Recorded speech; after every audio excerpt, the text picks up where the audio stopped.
नमस्कार फ्रेंड्स, सुजाताज किचनमध्ये आपल्या सगळ्यांचं मनापासून स्वागत आहे। आज आपण एक वाळवणाचा पदार्थ बघणार आहोत, तो म्हणजे शाबूच्या सालपापड्या। तर चला बघूया साहित्य। तर आज आपण शाबूच्या सालपापड्या बघत आहे। तर इथं मी 1 किलो शाबू घेतलेला आहे, हा रात्री भिजवून घेतलेला आहे। याच्यात 2 पेर पाणी घातलं होतं भिजताना। आपण खिचडीला कसं भिजवून घेतो त्याच्यापेक्षा थोडंसं जास्त पाणी घातलेलं होतं। शाबू आपला छान भिजलाय, बघू शकताय तुम्ही। हा बरोबर 1 किलो शाबू आहे। 1 किलो शाबूसाठी मी इथं 2 किलो बटाटे घेतलेले आहेत। बटाटे व्यवस्थित बारीक खिसून 2 ते 3 पाण्याने धुवून घेतलेले आहेत स्वच्छ।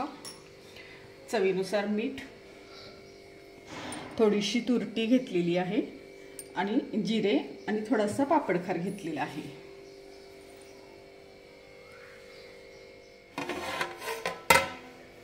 आता मी इथं एका मोठ्या भांड्यात पाणी तापायला ठेवलेलं आहे। हे पाणी आपलं ज्या भांड्याने शाबू घेतले त्याच भांड्याने 3 भांडी पाणी घेतलेलं आहे, म्हणजे तिप्पट पाणी घेतलेलं आहे शाबूच्या। पाणी आता बऱ्यापैकी उकळत आहे।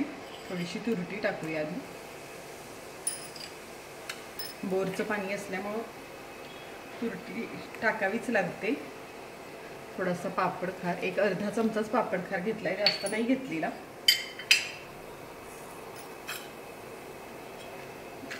मीठ,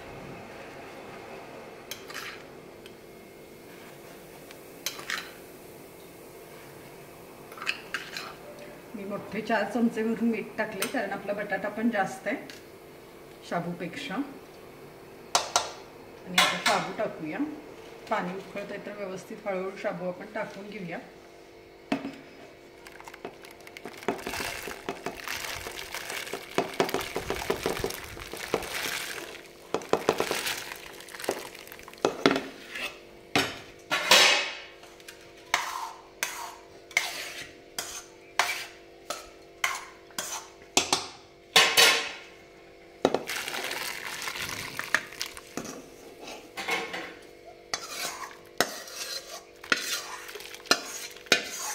शाबूच्या सालपापड्यांना पाणी थोडंसं जास्तच लागतं।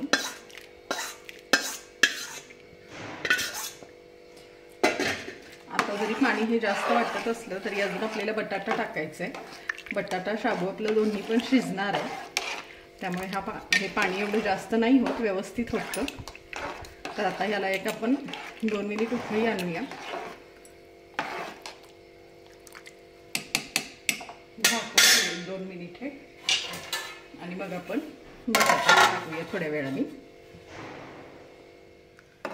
शाबू टाकून आपले 1-2 मिनिट झालेली आहेत, बघू शकता। शाबू थोडासा असा शिजल्यासारखा झालेला आहे, अजून पूर्ण नाही शिजलेला। आता आपण बटाटा टाकून घेऊया त्याच्यात। बटाटा टाकताना पण व्यवस्थित पाण्यातून पिळून टाकायचा।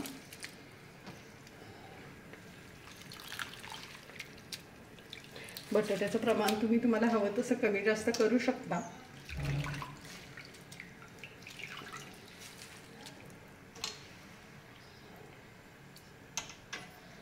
मिक्स करून घेऊया व्यवस्थित।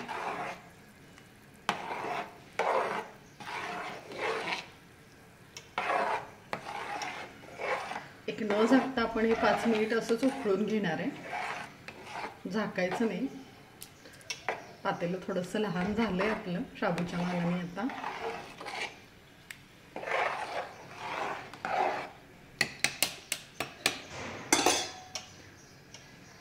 जिरे टाकते मी 1-2 चमचे।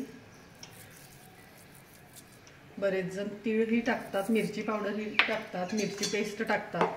तुम्हाला जे आवडतं ते तुम्ही टाकू शकता। सगळ्याची टेस्ट छानच लागते। बरेच जण उपवासाला जिरे खात नाही। आता आपण हे व्यवस्थित शिजवून घेऊया। मधून मधून सारखं हलवायचं, नाहीतर बटाटा थोडासा खाली लागू शकतो आणि नाही हलवलं तर व्यवस्थित शिजणार पण नाही। सारखं हलवत राहिलं तर एकसारखा शिजलं जातं सगळंच मिश्रण आपलं हे। तर मधून मधून सारखं हलवायचं थोड्या वेळाने। आता आपण हे 5 ते 10 मिनिटं शिजवून घेऊया। आता आपलं हे शाबू आणि बटाटा शिजायला ठेवून एक 10 ते 15 मिनिटं होऊन गेलेली आहेत। आपण अधूनमधून सारखं हलवलं, हे मिक्स केले व्यवस्थित, बघू शकताय तुम्ही। कुठेही शाबू अजिबात असा दिसत नाहीये, एकदम ट्रान्सपरंट झालाय शाबू, पूर्ण असं शिजलेलं आहे, विरघळ आहे शाबू व्यवस्थित. आणि मिश्रणाला पण बघू शकता वर अशी साई आल्यासारखी झाली. आपलं हे मिश्रण झालेलं आहे. तरीही आपण बघूया, थोडंसं घेऊन असं प्लेटमध्ये टाकायचं. असं एका जागेवर व्यवस्थित बसलं पाहिजे, खूप असं पसरलं नाही पाहिजे मिश्रण, म्हणजे आपलं मिश्रण झालंय असं समजायचं. बघू शकताय तुम्ही व्यवस्थित एका जागी सेट झाले, ते खूप असं पसरत नाहीये. तर आता आपलं हे मिश्रण झालंय. आपण आता ह्या शाबूचे सालपापड घालून घेऊया.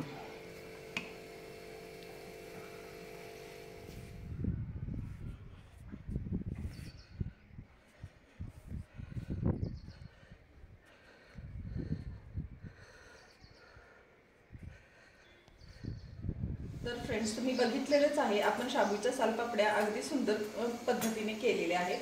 तर आपण आता बघूया त्या तळून कशा झालेल्या आहेत.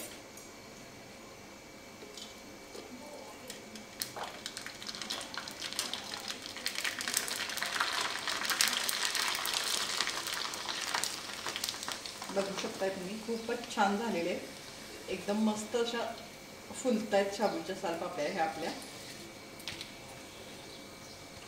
थोड्या शाबूमध्ये मी कलर घातला होता.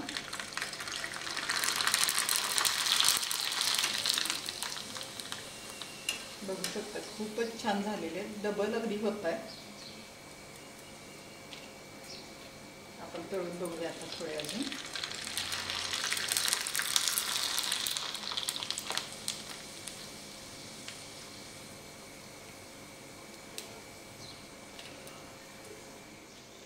तर फ्रेंड्स, तुम्ही बघू शकता आपल्या शाबूच्या सालपापड्या खूप छान झालेल्या आहेत. अगदी मध्येपर्यंत छान अशा फुललेल्या आहेत. कुठेही शाबू बटाटा असा हे नाही होत, पूर्ण विरघळलेला आहे बटाटा शाबू. तर एकदा नक्की ट्राय करा अशा प्रकारे. आणि अशाच रेसिपीसाठी सुजाताज किचनला लाईक करा, शेअर करा, सबस्क्राईब करा. धन्यवाद.